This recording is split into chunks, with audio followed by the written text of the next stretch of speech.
applausi dei fedeli accolgono in un grande abbraccio la statua di Sant'Antonio, portata in processione per le strade di Padova al culmine delle celebrazioni della Tredicina antoniana. Più di 70.000 i pellegrini che ieri sono passati in basilica per le messe e per aspettare di vedere il passaggio del santo, anticipato come da tradizione dal lungo corteo di gruppi che hanno sfilato verso l'omonima Via del Santo, il centro, Prato della Valle, fino al ritorno in basilica per la benedizione.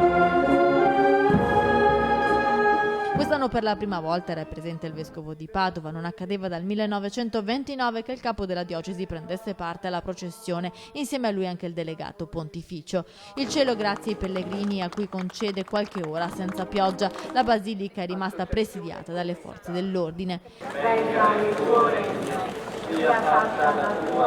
Presente anche il sindaco di Padova, Massimo Bitonci, che nel suo discorso finale ha voluto affidare i migranti bisognosi e senza meta al santo. Poi ha invitato tutti a sostenere l'aiuto dei profughi, ma solo quelli siriani e in Libano. Nessuna menzione invece per quelli che arrivano in città.